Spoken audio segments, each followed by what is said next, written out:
Hello friends, I am Harish Demla from accurate fortune astrology. दोस्तों, आज हम बात करेंगे शनि देव की टॉरस असेंडेंट के सेकंड हाउस की प्लेसमेंट के बारे में। आइए जान लेते हैं कि यदि वृषभ लग्न में शनि देव दूसरे भाव में विराजमान हो जाएं तो आपको किस तरह के फल दे सकते हैं। देखिए दोस्तों, सेकंड हाउस क्या है? सेकंड हाउस का संबंध हमारी फैमिली से है, वेल्थ से है, न्यूरिशमेंट से है, फैमिली लीनिएज से है, एक्यूमुलेटेड वेल्थ से है और हमारे उन सब एसेट से है जो हमारे परिवार के पास है और फ्यूचर में हमारी एक्यूमुलेशन से है। और सेकंड हाउस का संबंध हमारी स्पीच से है।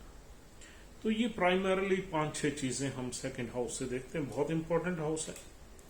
सेकंड हाउस को वैसे एक मारक स्थान बोला जाता है, लेकिन सेकंड हाउस से हमें चीजें बहुत अच्छी मिलती हैं जो हर इंसान को चाहिए, वो यहीं से मिलता है, यानी कि सेविंग्स। तो दोस्तों, यहां पर शनि हमारे भाग्य का मालिक होके और कैरियर के घर का मालिक होके सेकंड हाउस में आके बैठा हुआ है। देखिए दोस्तों, यहाँ 3 नंबर राशि है, बुध देव की राशि है।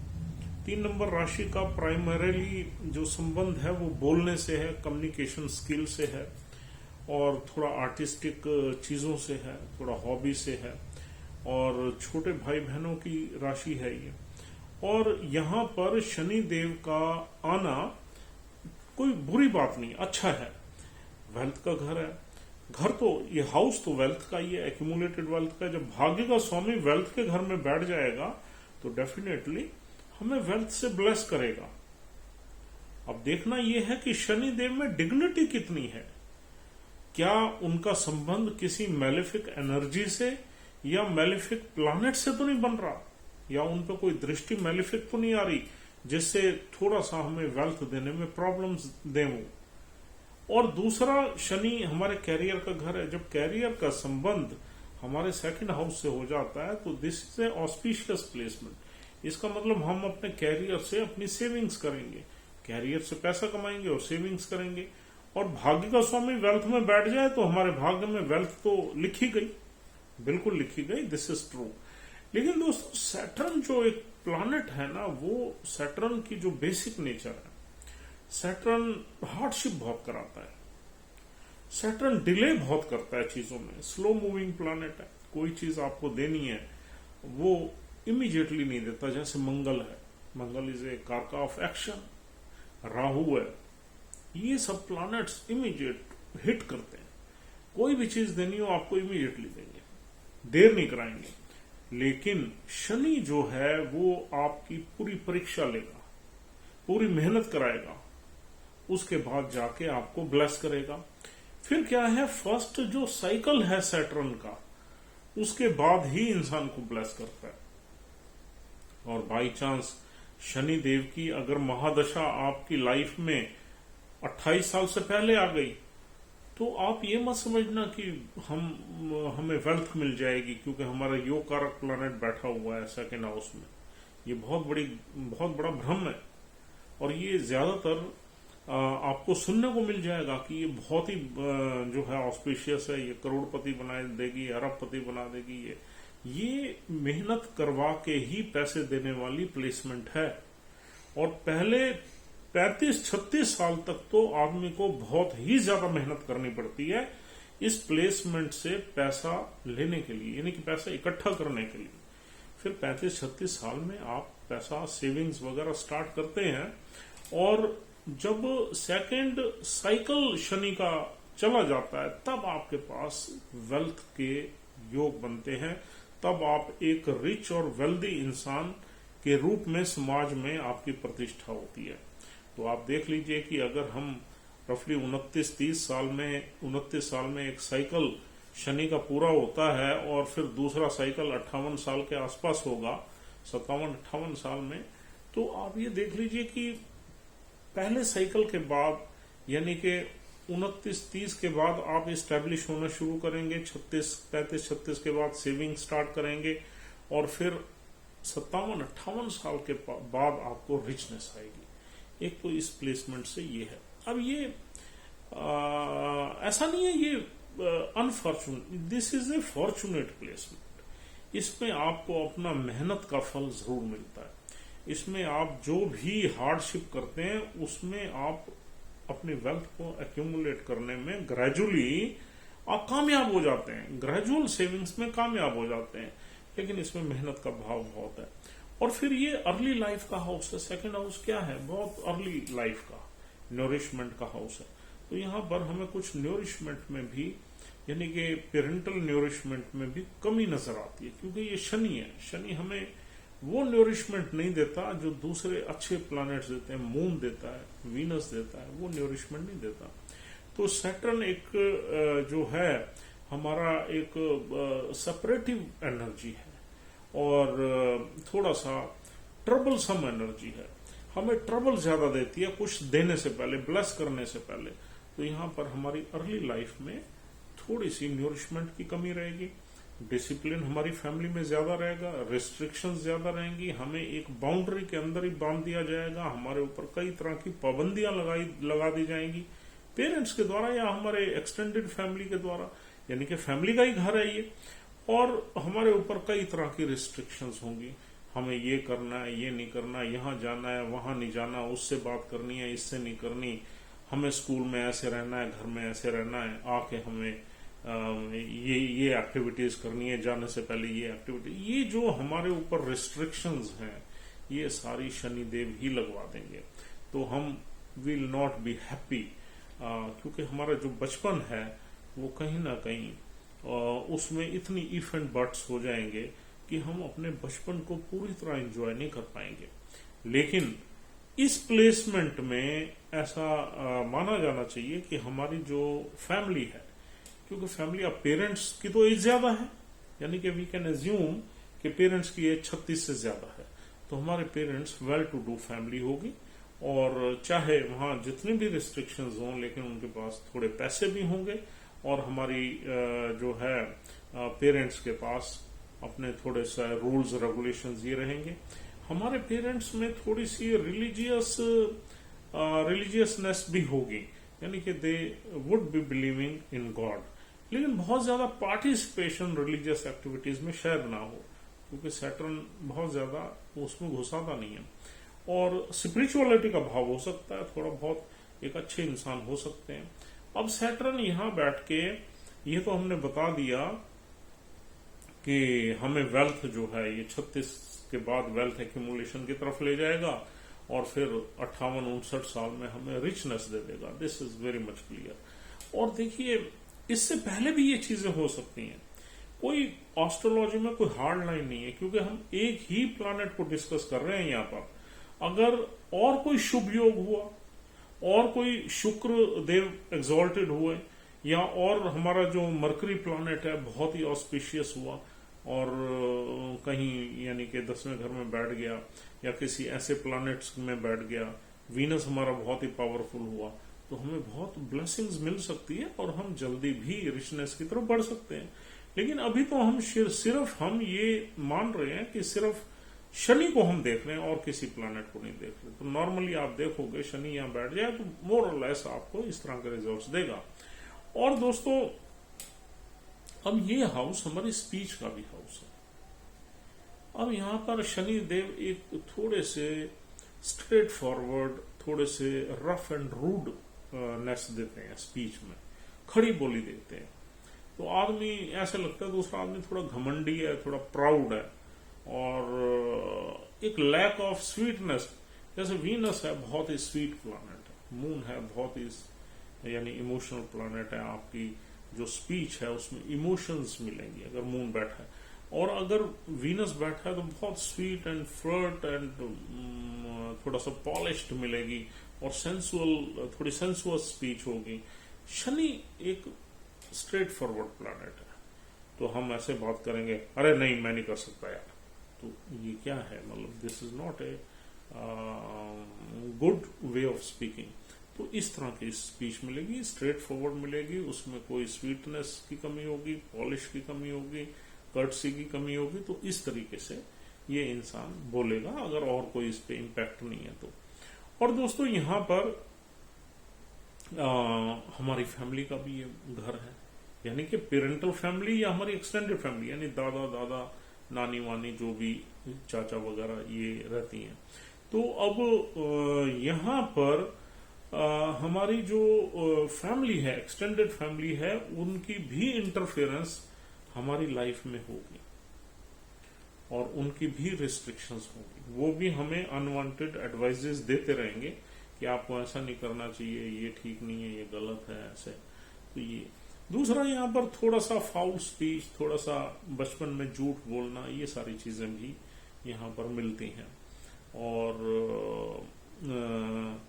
आगे देखा जाए तो यहाँ पर हमारी फैमिली के साथ जो रिलेशनशिप है, देखो दो चीजें हैं। फैमिली की रिस्पॉन्सिबिलिटी तो यहाँ नेटिव पूरी लेगा, क्योंकि भाग्य का स्वामी बैठा हुआ है। और जब भाग्य कनेक्ट हो जाता है किसी घर से, तो उस घर से कनेक्शन बिगड़ने में बड़ा टाइम लगता है, मेहनत लगती है, बिगड़ता नहीं है आसानी से। जैसे शादी का घर अगर भाग्य से कनेक्ट हो जाए, तो शादी के घर में जितनी मर्जी प्रॉब्लम हो, अगर डेस्टिनी कनेक्ट होगी, डेस्टिनी का हाउस, 9th हाउस कनेक्ट हो गया, तो फिर वो मैरिज टूटने में बहुत मेहनत लगती है, मतलब आसानी से नहीं टूटती। आदमी दुख भी रहते हैं, लेकिन भाग्यशाली भी रहती है मैरिज। ऐसे ही फैमिली के घर से अगर भाग्य कनेक्ट हो गया, तो आप फैमिली के साथ कनेक्टेड रहोगे। आपकी फैमिली से बनती है या नहीं बनती है वो एक अलग इशू है, लेकिन कनेक्टेड रहोगे। आप फैमिली के साथ अच्छा बिहेवियर रखते हो या रूड रहते हो या थोड़े रफ रहते हो, आपकी स्पीच में जैसा भी है, लेकिन you will be responsible for your family, you will take a responsibility for your parents. तो यहाँ पर वो चीज देखने को मिलती है। शनि रिस्पॉन्सिबिलिटी पूरी दे देता है बच्चे को, और थोड़ा सा हाँ, उसमें आउट ऑफ बैड स्पीच या रफ स्पीच आपकी हो सकता है ना बने, but you will B A responsible person. और कुछ न कुछ आपकी जो क्वालिटीज हैं वो आपको फैमिली से बांधे रखेंगी, इस नेटिव को बांधे रखेंगी फैमिली से। और दोस्तों, यहाँ जब भाग्य का स्वामी फैमिली की वेल्थ में आ गया, तो ये इंसान फैमिली की वेल्थ पे भी पूरा अपना जो है इंटरफेरेंस होगी इसकी, यानी कि फैमिली की वेल्थ पे कंट्रोल हो। हालांकि उस वेल्थ को ये बढ़ाएगा काम करके, मेहनत करके, ऐसा नहीं है उसको खा जाएगा, बढ़ाएगा उसको, but he will have a rightful control on the wealth of the family due to this placement. और फिर अपने कैरियर से जो भी ये सेविंग्स करेगा, उसमें भी फैमिली की वेल्थ को इंक्रीज ही करेगा, डिक्रीज नहीं करेगा, क्योंकि ये योग कारक प्लानेट है, ये नहीं भूलना आपने। योग कारक प्लानेट भी है और अच्छे घर में बैठा है, मित्र राशि में बैठा है और भाग्य से उठ के बैठा है, तो ये आपको वेल्थ जो है आपकी फैमिली के लिए या अपने लिए बढ़ाएगा ही बढ़ाएगा।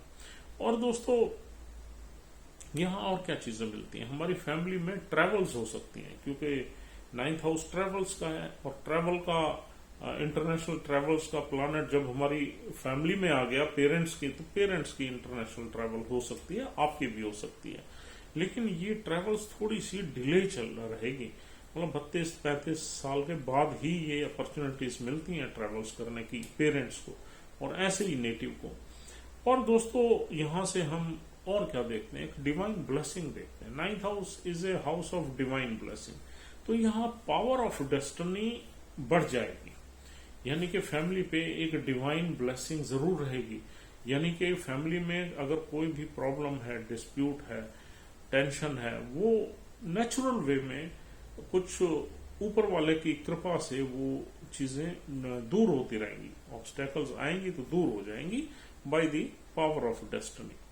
और दोस्तों, यहाँ पर 9th हाउस को अगर हम पकड़ें तो और उससे हम क्या देखते हैं, पिता देखते हैं, यानी कि पिता का प्लानेट शनि, पिता का घर है 9th हाउस, और पिता का प्लानेट फैमिली के घर में आ गया, तो यहाँ पिता की थोड़ी सी अपर हैंड रहेगा, पिता का फैमिली में अपर हैंड रहेगा, क्योंकि पिता के घर से यूं समझो आपका पिता ही बैठ गया फैमिली के घर में, तो उसकी नेचुरली चलेगी। आप के गुरु की भी चल सकती है, यानी कि कोई अगर आपका कोई गुरु है या कोई एडवाइजर है, वो आपको एडवाइस करता है, नहीं जी आपको ऐसे करो, ये ठीक रहेगा आपके लिए, you will agree to it, क्योंकि 9th हाउस है ये। और 9th हाउस से हम क्या देखते हैं, रिलीजियस सेरेमनीज देखते हैं, तो यहाँ पर ठीक है, रिलीजियस सेरेमनी में हम एवरेज इसको मानते हैं। और फिर अब आ जाते हैं हम 10th हाउस पे। 10th हाउस हमारा सोशल स्टेटस का है, तो सोशल स्टेटस हमारा अच्छा रहेगा।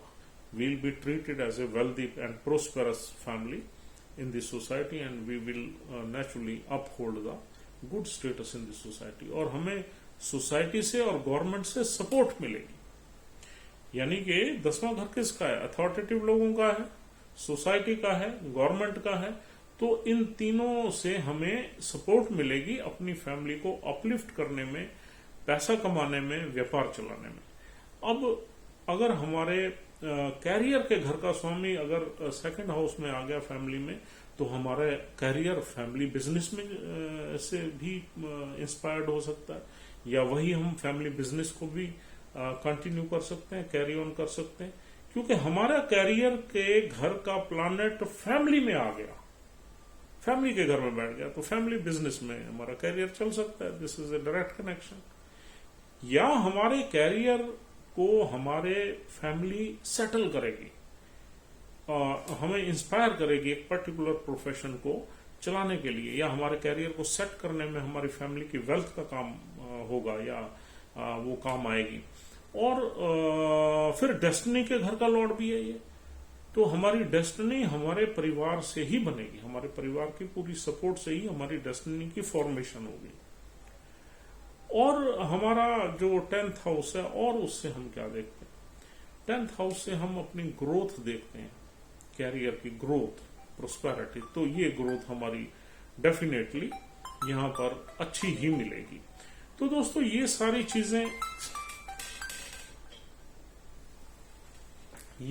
चीजें हमें इस प्लेसमेंट से मिलेंगी। अब यहां पर दोस्तों, यहां पर नक्षत्र जो है वो हमें 3 नक्षत्र मिलते हैं। पहला नक्षत्र यहां मिलता है मृगशिरा, मंगल देव का नक्षत्र है। शनि देव की मंगल देव से बनती नहीं है, मृगशिरा में शनि देव कभी कंफर्टेबल नहीं है। और उसके 2 चरण यहां मिलते हैं, तीसरा और चौथा चरण।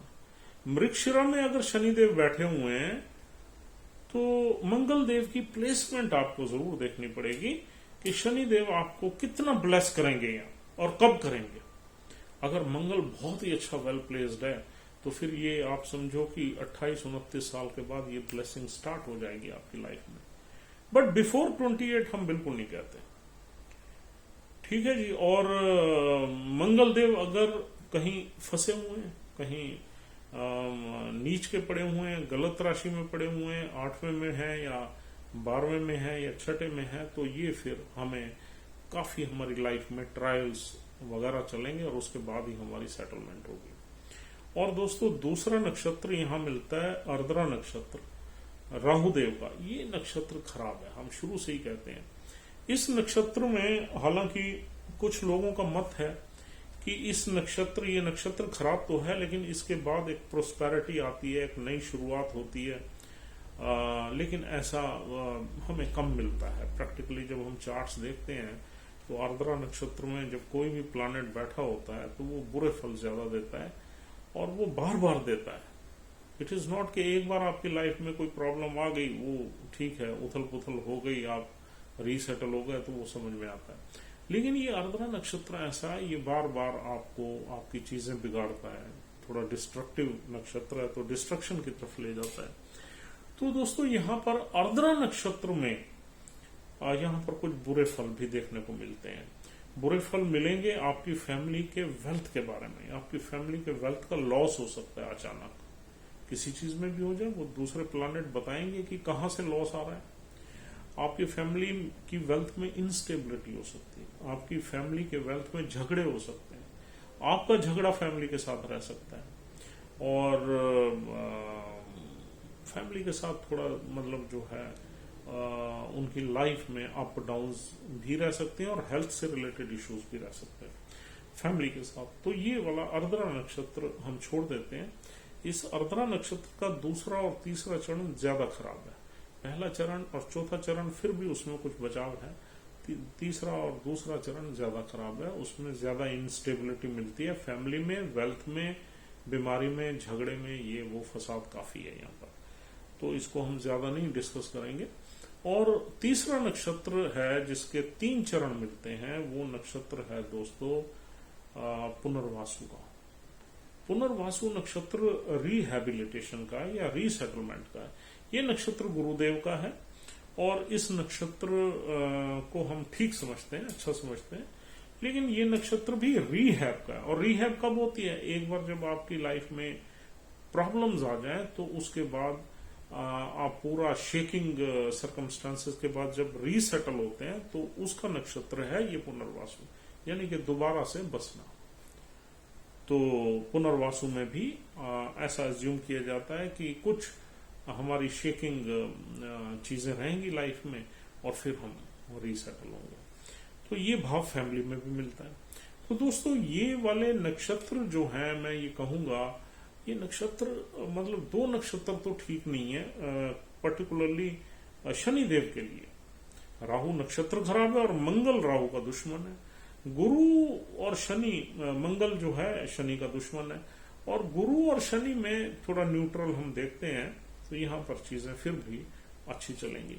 अब देखिए दोस्तों, ये एक बहुत बड़ी कंट्राडिक्शन है कि पहला जो हमारी फर्स्ट प्लेसमेंट थी उसमें भी नक्षत्र शनि के उल्टे थे। यहां भी लगभग 2 नक्षत्र तो मतलब शनि अच्छे फल उसमें कम देता है, लेकिन शनि बहुत ऑस्पिशियस है, भाग्य का मालिक है, कैरियर का मालिक है, लेकिन नक्षत्र ठीक नहीं है। तो इसलिए ये प्लेसमेंट हम परफेक्ट प्लेसमेंट नहीं कह सकते। चाहे हाउस भी अच्छा है, भाग्य का मालिक भी है, एक तो प्लानेट थोड़ा सा टफ है, हार्डशिप देने वाला प्लानेट है, डिले देने वाला प्लानेट है, तंग करने वाला प्लानेट है, और दूसरा यहाँ पर नक्षत्र भी कुछ ऐसे हैं, आर्द्रा नक्षत्र उथल पुथल वाला है, और मृगशिरा का मंगल जो है वो शनि का दोस्त नहीं है। तो दोस्तों इस वजह से we can't say that this is a perfect placement, but one thing is for sure कि ये प्लेसमेंट फिर भी आपको डेफिनेटली सेविंग्स वगैरह जरूर देगी। यहां से जो है शनिदेव चौथे घर को देखेंगे तो चौथे घर में हमें एवरेज रिजल्ट्स मिलते हैं, बहुत अमेजिंग नहीं मिलते, क्योंकि सूर्य देव की राशि है। तो यहाँ लैंड एंड बिल्डिंग जो है आपकी प्रॉपर्टीज एसेट्स वगैरह लेट बनेंगे। और फिर शनिदेव की जो 7th एस्पेक्ट है वो पड़ता है 8वें घर पे। तो 8वें घर पे आपकी उम्र बढ़ा सकते हैं, क्योंकि शनिदेव की दृष्टि 8वें घर पे है, या बैठ जाए तो उम्र बढ़ जाती है, लेकिन 8वें घर से कुछ न कुछ ऑब्स्टेकल्स भी आपको, सडन इवेंट्स भी मिलेंगी। और आप ज्वाइंट एसेट से भी आपको पैसा मिल सकता है, यानी कि वाइफ के पैसे से या ससुराल से आपको पैसा दिलवा सकते हैं शनिदेव, क्योंकि वेल्थ के घर में बैठे हैं। और 8वां घर जो है वो गड़े हुए धन का घर है, सडन वेल्थ इनहेरिटेंस का घर है। तो वहां से इनहेरिटेंस किसी भी मतलब पेरेंटल या आपकी ससुराल से आपको बड़ी वेल्थ दिलवा सकते हैं लेटर एज में। और फिर इनकी 10वीं दृष्टि रहेगी आपके 11वें घर पे। तो 11वां घर गुरुदेव का है, पुनर्वासु में है, और गुरुदेव में है तो काफी अच्छा हो गया। लेकिन दूसरे भी किसी नक्षत्र में है तो अगर उनकी प्लेसमेंट अच्छी है तो 11वें घर से धन अर्जित करके और सेविंग की तरफ ले जाएंगे, क्योंकि वहीं पर बैठे हैं, सेविंग के घर में ही बैठे हैं। तो डेफिनेटली वहां पर भी ये एक अच्छा योग बनता है, और आपकी इच्छाएं जो है या एस्पिरेशंस जो है वो पूरी जरूर करवाएंगे, लेकिन थोड़ी सी देर से करवाएंगे। उसमें आप जल्दबाजी में ना रहें, लेकिन आपको ब्लेस जरूर करेंगे। And ultimately Saturn will lead you to be a wealthy and rich person after after first half of the life। आप ग्रेजुअली बढ़ेंगे और फिर लेटर लाइफ में आप काफी वेल्दी एंड प्रॉस्परस आदमी होंगे इस प्लेसमेंट से, even if it is sitting in any नक्षत्र। हाँ, उसमें ये नक्षत्र से ये हमें देखना पड़ेगा कि हमारी लाइफ में ट्रायल्स कितनी है, हार्डशिप कितनी है, डिले कितनी, ऑब्स्टेकल्स कितनी है, वो सारी चीजें हम नक्षत्रों के लॉर्ड की प्लेसमेंट देख के बता सकते हैं। तो दोस्तों this is all for the day. उम्मीद करता हूँ आपको ये डिस्कशन अच्छी लगी है। If you are liking our videos, please subscribe our channel on priority. This is our request, and we'll continue to upload our more useful videos for you. Have a nice time. We'll see you soon. Thank you very much for watching this video.